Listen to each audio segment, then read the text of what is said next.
Morning, everybody. This is Jeremy with Village Redevelopment. I wanted to try something a little bit different today. There have definitely been books that I've read over the last 10 to 20 years that have been pivotal in how we've gone about my career and building our businesses, and I think are invaluable. And I wanted to kind of share a short snapshot of some of those books, starting with Rich Dad, Poor Dad from Guy Kiyosaki. I think a lot of the information in the book is timeless, and I'm always surprised at how many people I talk to that know about the book but have never actually read it and don't really understand the key principles in it. So I wanted to maybe do my part, kind of go through the key points as I see them, and then relate it back to kind of how we do things in our life that have helped us greatly and continue to help us. So let's get into that. Hopefully you find this useful. So anyways, the book is Rich Dad, Poor Dad by Guy Kiyosaki. Basically, in the book, he has two quote-unquote dads. One of his dads is his real dad, and I believe he's a college professor. The other is an entrepreneur who owns multiple businesses. The first key point is that the rich don't work for money. People that generally people that have more money seem to focus on building assets and not just working for a paycheck, and they use the money that they make as a tool to grow their wealth. So you can probably continue to work at a high-paid salary job and save money and do things like that, but by leveraging the money that you are making and investing it in other things that make more money, you can grow your wealth a lot faster. Number two, differentiating between what is actually an asset and a liability. Liabilities drain you of your money, including fancy cars, toys, in large part a really expensive personal home, which is something that I always point out, because most people think of their personal home is a asset, which it kind of is. But if you're living in a very fancy home and it's draining your bank account every month trying to make the expensive mortgage, it really turns into more of a liability, because it's robbing you of all your potential to invest in other things and make money in different ways and increase your wealth faster. And assets are basically stocks, businesses that you could buy and run or build, and investing in real estate and other things like that. There are obviously other things that you could do with your money that would create an asset, buy gold, things like that. But those are the three main ones. Number three, he talks about the importance of mindset. Switching from an employee mindset to an entrepreneur's mindset, which I've done over the years. I always wanted to be an entrepreneur, but I hadn't found something that was palatable enough to go into long term. But he's talking about, going from just making money, working a job, going home, and that's it, to, becoming more of an entrepreneurial person where you have side hustles, or you're starting new businesses, or you're investing, and viewing money as a tool, not a goal. Not just making more money to buy things, but making more money to invest in other things, to make more money, to have that money make you money.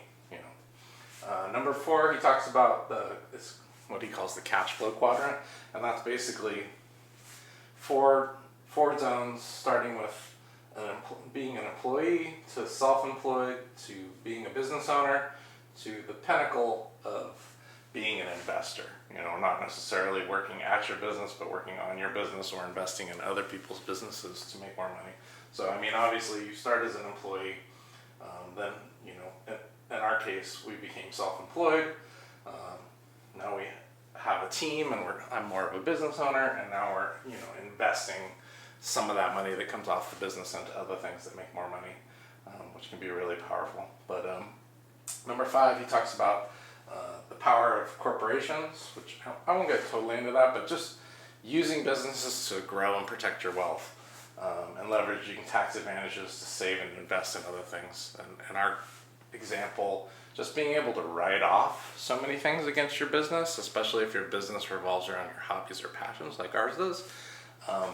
We pay very little in taxes. Generally, that's because we're taking risks and reinvesting in our businesses, but it offers a lot of benefits, from sampling equipment that our logistics business revolves around all my hobbies and passions. So buying dirt bikes or other quads or surfboards or things that we want to test to figure out whether we want to partner up with these companies can all be a write-off. All the business equipment, all the projectors, things like that, which a lot of it can be fun and you can use it for yourself too, but it's interesting to see how much you can write off against your business and leaving you with more money to invest in other projects, which is cool.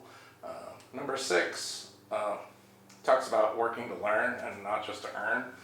Focusing on roles that teach you salesmanship, marketing, leadership, and investing, and focusing on skills that you can pick up by the jobs that you take versus just focusing on a big salary. And then number 7 talks a little bit about overcoming fear and risk.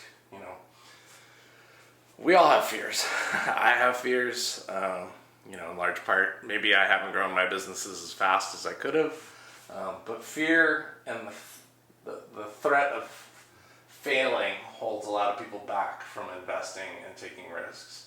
And honestly, at the end of the day, you should view mistakes as opportunities to learn and get better. I know that can be hard. I suffer from it as well, but if you want to have a life of abundance and more than an average life, I think you need to push through those things and embrace it. Number 8, start small, take actions. Learn and build as you experiment along the way. Start with something small. Maybe it's a landscaping business or you could do all kinds of things. There's so many businesses. But, start small, take action, learn. If it doesn't work, pivot, do something else. You can continue working your job and investing in real estate. You don't have to do massive life-altering changes right off the bat to get started. And then he focuses a lot on continuous learning and networking. Obviously, I read a lot of books. I could probably read more. And then networking, I could do better at that too. But he talks about, reading books, attending seminars, building relationships with like-minded individuals, and never stop improving your financial knowledge. Definitely, I think we could be better at networking. And, sometimes that gets a dirty word, but really, if you have more like-minded friends that are business owners and investors, they'll spur you on and teach you things and challenge you to do more than what you're currently doing. And then I wanted to kind of relate it back to how we've gone about some of these things and maybe how they've enriched our lives and amplified our lives and created more abundance. Because I think, in my experience, that's what it's really about, is having a life of more abundance with less financial stress and more freedom of time so you can have a cool life and enjoy your family and friends more and not work all the time and have regrets. So in my example, I started I'd been a teacher, and then I ended up going into sales because I knew I wanted to work for myself inevitably. So I had a W-2 sales job for a freight company called Unishippers. They laid me off in 2008, and then I started my own freight and logistics sales agency, and then we subsequently grew that into we have a team of 7 now that work for us, and we represent multiple freight companies, multiple warehousing providers, and then multiple parcel shipping companies. So we've built it into a kind of a business that runs itself. I still, work in sales and help, but I have a whole team that kind of does the day-to-day for us, so I don't necessarily have to be there all the time, which is cool. We saved money, and I knew I always wanted to invest in real estate and do community redevelopment, so instead of buying a fancier house that would have drained my finances, we ended up buying a duplex and house hacking, so we lived in one and rented out the other. It was actually a flip duplex here in San Diego, and I thought we overpaid for it, but it still allowed us, my goal was to own multiple units and pay less than what I deemed normal rent, which was around $1,500 at the time here in San Diego, because it's kind of expensive. Obviously it's doubled or tripled in that time, but it allowed us to live pretty cheap, save more. Then we found out it was zoned for 4, and I really wanted to design and build my own community from the ground up. because I'm interested in architecture and like to draw. So we converted the duplex to a fourplex with a 203K home renovation loan, which is a low down payment rehab loan that a lot of my developer and architect friends use to do their initial developments without spending a ton of money up front. This allowed us to live, we're currently living mortgage free, which allows us to save more or weather, bad financial storms when we're not making as much money, and make it a lot less stressful, and honestly have more vacations and do more fun things and just save more and invest in other things. That's allowed us to invest with some other friends into a 5-acre ranch in my hometown of Bass Lake. We call it the Adventure Ranch, and it actually integrates electric dirt bike tracks and eventually solar power and additional units, and allows us to have a cool place to visit with family and friends in the mountains in a beautiful setting that's different than San Diego, which is amazing. And then towards the future, we're saving, and we want to buy more rundown properties in towns we love to rebuild and add units of our own design, and with a focus on making them all solar powered, sports oriented, and social. So even on our first fourplex example here in San Diego, it's completely powered by solar and battery backup. It's still tied to the grid, but it's basically energy independent, which is really important to me. And then we give our tenants surfboards and bikes to borrow and be athletic and get exercise, and engage them to go outside and do things together, which is works most of the time. And then social components by building cool social areas into the community. We put jacuzzis and strung lights and fire pits and picnic tables with umbrellas, and just make it really inviting, because the units aren't always all that big, but we provide these great outdoor spaces to incentivize them to come out and spend time together and make friends. And honestly, at the end of the day, I think entrepreneurship and this path is kind of like, I like to paint. I see entrepreneurship in this life as kind of a blank canvas. So you put a canvas up on the wall, and there's no wrong or right way to do it. It's only just really comes down to having a service or a product that people are willing to pay you money for, that you can make enough money to be profitable and continue to grow. So I like that analogy of business and entrepreneurship, investing as a blank canvas, because really the sky's the limit, and there's no right or wrong way to do it. It's all,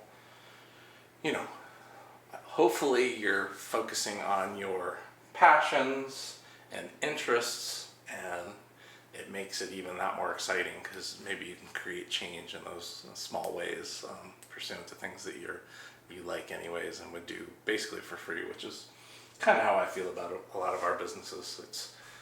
It's awesome to make money at it, and it feels good to grow and morph and be empowered to do cool stuff and have time to actually enjoy the success by working for ourselves. But end of the day, if you can orient it around your your hobbies or passions, it even feels that much better.